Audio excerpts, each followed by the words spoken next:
안녕하세요. 사랑하는 성도님, 부활의 주님이 우리와 함께 하십니다. 우리와 함께 하시는 주님을 찬양합니다. 기도합시다. 부활의 주님을 찬양합니다. 저희들을 사랑하셔서 십자가의 고난의 길을 마다하지 않으시고 걸으신 주님은 부활하심으로 우리에게 진정한 소망과 생명과 기쁨이 되어 주셨습니다.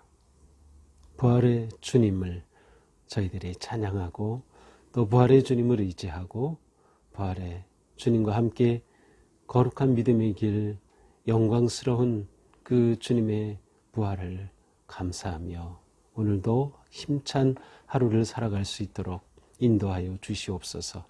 오늘 말씀으로 또한 저희들을 새롭게 하여 주시고 주님의 능력의 말씀으로 저희들을 온전케 세워 주시옵소서. 부활의 주님을 만났던 제자들의 모습을 보면서 저희들도 설레는 마음으로 부활의 주님과 함께 힘찬 걸음을 내디딜 수 있도록 잡아주시옵소서. 예수님 이름으로 기도합니다. 아멘. 네, 오늘 말씀은 요한복음 21장 1절에서 14절입니다. 그 후에 예수께서 디베랴 호수에서 또 제자들에게 자기를 나타내셨으니 나타내신 일은 이러하니라. 시몬 베드로와 디두모라 하는 도마와 갈릴리 가나 사람 나다나엘과 세베대의 아들들과 또 다른 제자 둘이 함께 있더니 시몬 베드로가 나는 물고기 잡으러 가노라 하니 그들이 우리도 함께 가겠다 하고 나가서 배에 올랐으나 그날 밤에 아무것도 잡지 못하였더니 날이 새어갈 때에 예수께서 바닷가에 서셨으나 제자들이 예수이신 줄 알지 못하는지라. 예수께서 이르시되 얘들아 너희에게 고기가 있느냐 대답하되 없나이다. 이르시되 그물을 배 오른편에 던지라 그리하면 잡으리라 하시니 이에 던졌더니 물고기가 많아 그물을 들 수 없더라. 예수께서 사랑하시는 그 제자가 베드로에게 이르되 주님이라 하시니 시몬 베드로가 벗고 있다가 주님이라는 말을 듣고 겉옷을 들은 후에 바다로 뛰어내리더라. 다른 제자들은 육지에서 거리가 불과 한 50칸쯤 되므로 작은 배를 타고 물고기 든 그물을 끌고 와서 육지에 올라보니 숯불이 있는데 그 위에 생선이 놓였고 떡도 있더라. 예수께서 이르시되 지금 잡은 생선을 좀 가져오라 하시니 시몬 베드로가 올라가서 그물을 육지에 끌어올리니 가득히 찬 큰 물고기가 153마리라. 이같이 많으나 그물이 찢어지지 아니하였더라.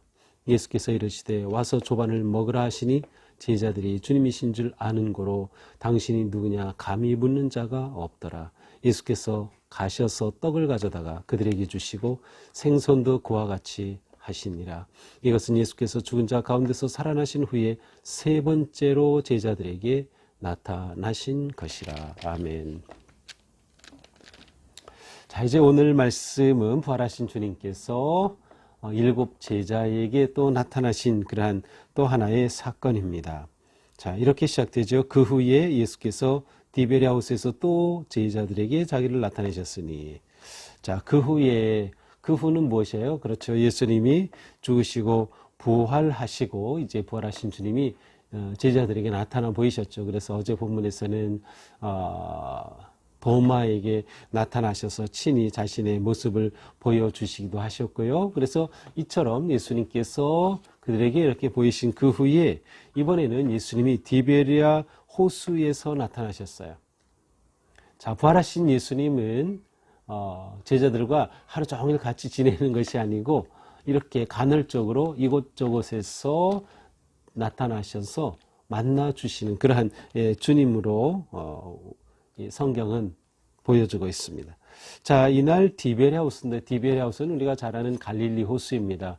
디베랴 호수라고 하는 이유는 20년경에 주전 20년경에 티베리우스 황제의 이름을 따서 이 갈릴리 서편의 마을을 디베랴라고 불렀고 그 연유로 이 호수의 이름도 디베랴 호수다 이렇게 부르기도 하였습니다.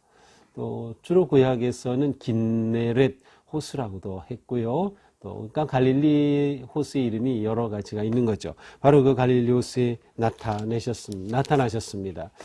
자, 여기에 모인 그 갈릴리 호수의 제자들이 있었던 이유는 바로 이제 2, 3절에 나타나는데 거기에는 누가 있었는가 하면 시몬 베드로, 또 디드모라는 도마, 갈릴리 가나 사람 나다나엘, 세베대의 아들들, 또 다른 제자 둘이 있었어요. 자, 그런데 그들이 이렇게 갈릴리 호수로 가게 된 것은 3절에 보니까 베드로가 나는 물고기 잡으러 가노라 하니 그들이 우리도 함께 가겠다 하고 나가서 배에 올랐으니. 자, 베드로 또 제자들은 이미 부활의 주님을 만났습니다. 그리고 이제 어제 본문에 보면 이 부활하신 주님이 그들에게 이제 평강이 있을지어다라고 말씀하시고 또 일종의 그들에게 어떤 사명도 부여하셨어요. 그래서 너희 죄가 누구든지 사하면 사하여질 것이다. 그러나 제자들은 물론 베드로는 아직 부활의 주님을 만나서 그들이 어떻게 해야 할지를 아직 정확히 알지 못하고 있는 거예요. 부활의 주님을 만난 것은 참으로 놀랍고 기쁘고 행복한 일인데 이제 우리가 어떻게 해야지 정확하게 아직 주님께서 그들에게 기대하시고 부활 이후에 그들을 부르신 그러한 새로운 사명의 길을 아직 정확히 보지는 못하고 있어요. 그래서 베드로는 나는 다시 고기를 잡으러 가겠다 하고 제자들도 함께 따라 나섰습니다. 그런데 그들이 배에 올랐지만 그날 밤 아무것도 잡지 못했습니다. 빈 그물, 빈 배가 되었죠. 자, 날이 새는데 예수께서 바닷가에 오신 겁니다. 그래서 바닷가에 저쪽에 서 계신데 제자들이 예수이신 줄 알아보지 못하고 있어요. 자, 그들은 밤새껏 그물질했지만 하나도 잡지 못했죠. 그때 예수님이 이른 아침 저쪽에 바닷가에 서 계신데 그들은 보고서도 예수신 줄 몰랐습니다. 왜 몰랐을까? 여러 가지 추측이 가능합니다. 일단 부활하신 예수님이었지만 그 부활하신 예수님은 이전에 있던 그런 모습과는 좀 다른 부활하신 몸은 특별한 몸이었기 때문에 미처 알아보지 못했을 수도 있고요. 아니면 아직 제자들은 부활의 주님이 이곳에 또 오셨으리라고는 감히 상상을 못했기에 예수님이라고 미처 생각하지 못했을 수도 있어요. 또 뭐 영적으로는 아직 그들의 영안이 이렇게 가려져서 못 본다라고 보는 분도 있어요. 어쨌든 이렇게 그들이 예수님인 것을 금방 알아보지 못했어요. 근데 그때 예수님께서 말씀하십니다. 5절, 얘들아 너에게 고기가 있느냐? 얘들아 너에게 고기가 있느냐? 지금 제자들은 다 성년, 중년인데 얘들아 라고 예수님이 말씀하셔요. 파이돈이라고 하는 어린이, 아이라고 하는 것의 복수인데요. 얘들아. 이렇게 얘들아라고 부르시는 것은 제자들과의 아주 친밀한 관계를 보여주고 있어요. 얘들아, 친밀한 관계. 예수님은 부활하셔서 부활체의 몸을 가지고 계신데 아직 제자들은 부활의 주님을 뵙긴 했지만 뭔가 두려움 그리고 뭔가 거리감, 부활하신 주님의 그 거룩한 몸 앞에서 그들은 무엇인가 거리감을 느꼈을지도 모르겠어요. 또한 그들은 예수님이 십자가 달리실 때 함께하지 못했다고는 죄책감에 시달리고 있었을지도 모르죠. 우리가 왜 예수님과 끝까지 함께하지 못했지? 라고 하면서 말이죠. 그때 예수님은 그들에게 얘들아 라고 다정하게 말씀하시면서 너에게 고기가 있느냐고 물으십니다. 그들이 대답하죠. 없습니다. 그러자 예수님이 그물을 배 오른편에 던지라 그리하면 잡으리라.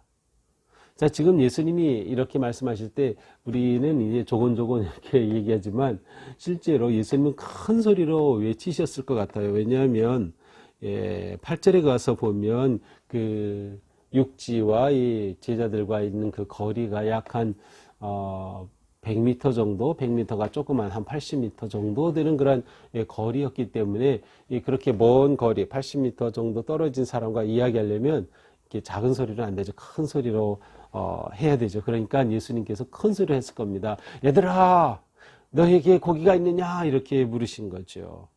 그들이 없습니다. 그러자 또 예수님이 큰 소리로 그물을 배 오른편에 던져라. 그리하면 잡힐 것이다. 이렇게 크게 말씀하셨을 것 같아요. 자, 그런데 그들이 예수님의 말씀에 순종해서 배 오른편에 그물을 내렸더니 물고기가 엄청 잡히는 겁니다. 상상할 수 없이 잡힌 거죠. 바로 그 순간 7절에 보니까 예수께서 사랑하시는 그 제자가 베드로에게 이르되 주님이시다. 아직 그들은 주님이신 걸 몰랐는데 이렇게 물고기가 엄청 잡히는 그 순간 요한은 딱 깨달았어요. 아, 주님이시구나. 그래서 주님이시다라고 말하니까 베드로가 그렇구나. 그리고서는 이 어부들이 이제 뭐 억센그러한 모습, 우통을 벗고 있다가 이제 베드로가 얼른 겉옷을 입고 주님이라는 말을 듣고 바다로 뛰어내렸어요. 뭐 한 80여 미터 되니까 거기는 깊지 않아서 아마 뛰어서 갈 수 있는 그러한 이제 걸어서 갈 수 있는 거리였겠죠. 그렇게 예수님께로 다가갑니다. 자, 예수님께서 배 오른편에 던져라 아무것도 잡지 못한 그들에게 그리고 엄청 많은 고기가 잡혔다. 자, 이것은 이미 이전에 누가복음 5장에서 나오는 것처럼 예수님이 그들을 제자로 처음 부르실 때 하나도 잡지 못했습니다. 그때 예수님께서 깊은 데로 가서 그물을 내려라. 그래서 그렇게 내리자 엄청 많이 잡혀서 2배에 가득 채워가지고 왔던 그 사건과 아주 비슷한 장면이 똑같이 연출되는 거죠. 아마도 예수님은 의도적으로 이렇게 하시지 않았을까 하는 생각을 합니다.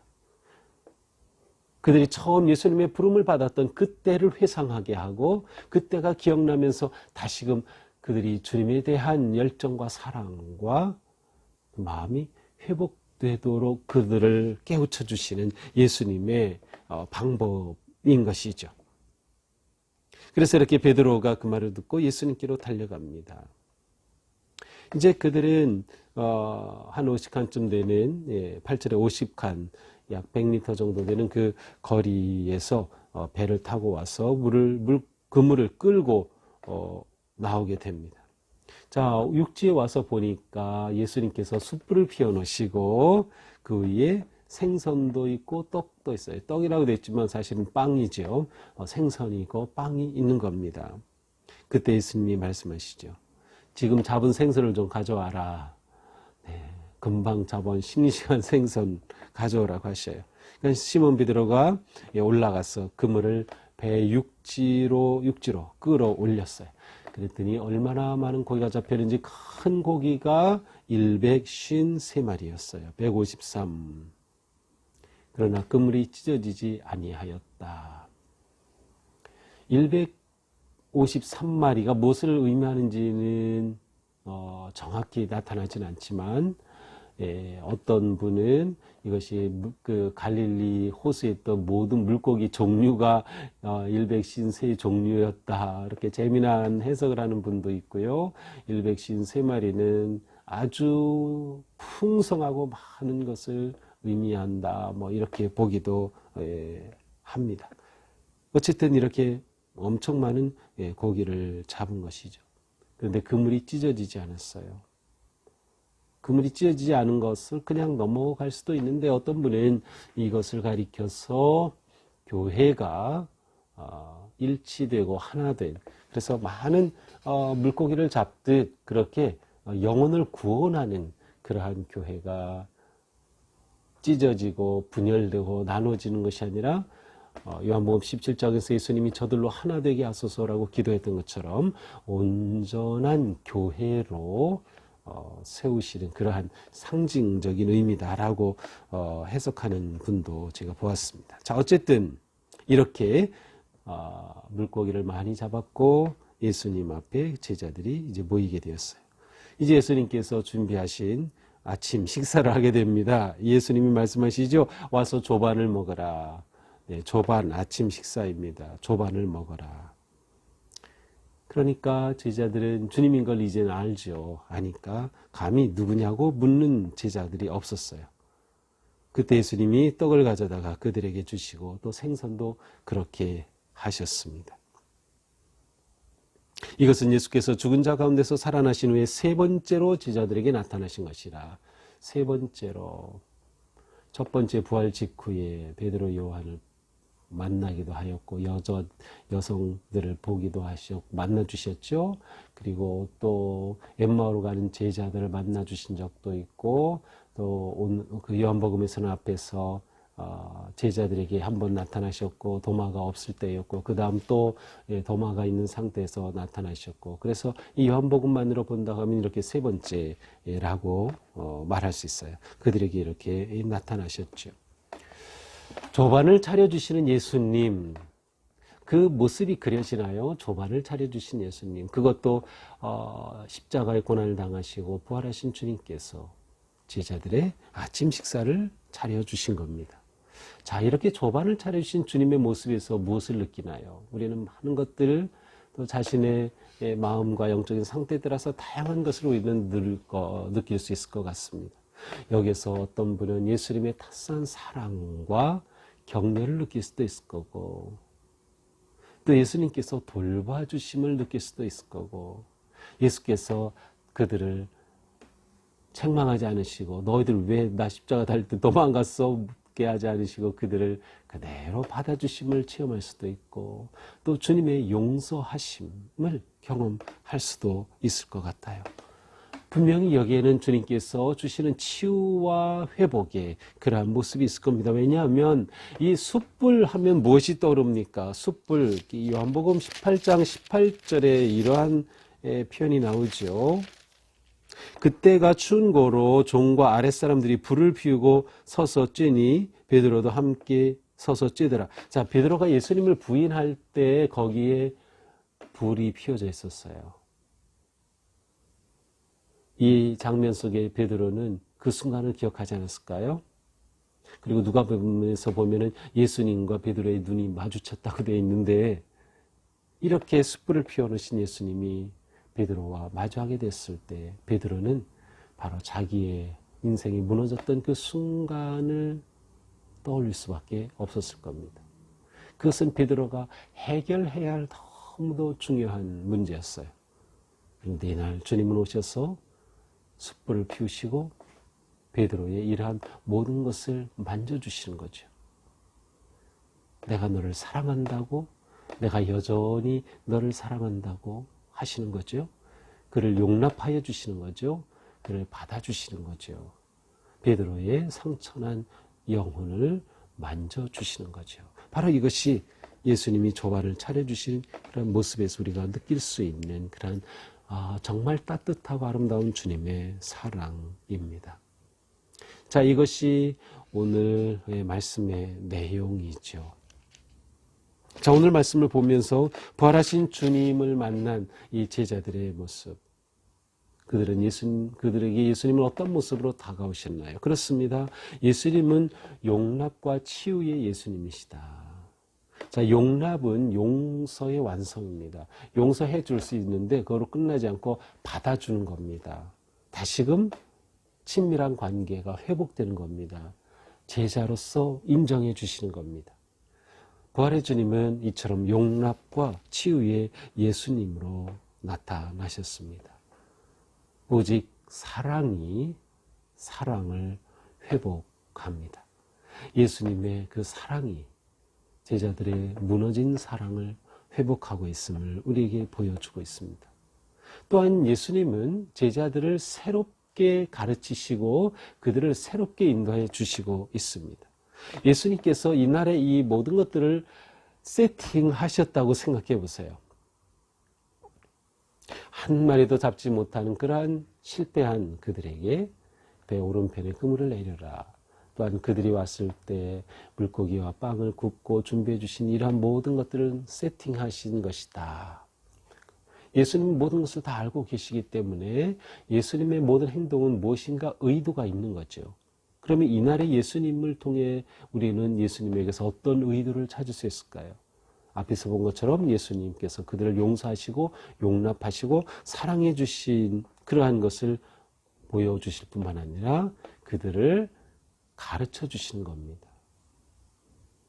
옛 경험을 되살려서 무너진 이 순간에 다시금 그들을 가르쳐 세우시는 겁니다. 좋은 교육과 경험의 기회로 삼으시는 거죠. 예수님은 그들에게 물으셨어요. 고기가 있느냐? 고기가 있느냐? 그들에겐 아무것도 없었죠. 잡은 것이 없었어요. 자기 자신을 돌아보게 되는 거죠. 무너진 인생, 공허한 인생. 더군다나 그들은 주님을 배반하고 모른다고 부인하고 또한 버리고 떠났던 그들의 인생을 보게 되는 거죠. 한 마리의 고기도 없이 텅 빈 험한 인생을 보게 하시면서 그들을 새롭게 가르쳐 주시는 거예요. 순종을 통하여 예수님이 그들에게 진정한 생명이심을, 진정한 기쁨이심을, 소망이심을, 진정한 행복이 되심을 보여주시고 가르쳐 주시는 거죠.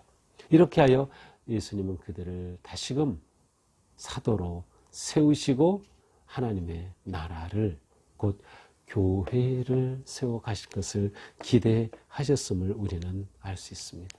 자, 이것을 위해서 예수님은 그들을 먹이셨습니다. 예수님 자신이 생명의 빵이지만 또한 이렇게 조반을 준비하여 육의 양식을 그들에게 공급하여 주시고 준비하여 주심으로 그들은 예수님의 이 놀라운 사랑을 엄청 깊이 경험했을 것 같습니다. 음식은 우리의 마음을 부드럽게 하고 우리의 마음을 열어주고 우리의 마음에 새 힘을 주는 놀라운 하나님의 은총이 될 수 있어요. 예수님은 이렇게 조반을 준비하여 주심으로 실패를 넘어서 꿈꾸는 복된 인생길로 이들을 초대하여 주셨습니다. 예수님의 이러한 모습, 식탁을 차려주신 예수님의 이러한 모습을 기독교 전통에서는 멘사 크리스티라는 그러한 표현을 사용했어요. 그리스도의 식탁입니다. 그리스도의 식탁은 우리를 치유하고 회복하고 생명의 길로 인도하여 주십니다. 또한 우리는 예배 드리면서 성찬을 통해서 언제나 그리스도의 식탁에 초대를 받습니다. 그리스도의 식탁은 우리를 살리는 생명의 식탁이 되는 것이죠. 오늘 말씀 우리가 기억하면서 오늘 하루도 주님께서 이렇게 치유하시고 회복하시고 세워주시는구나. 혹시 내 삶 속에 두려움이 있었습니까?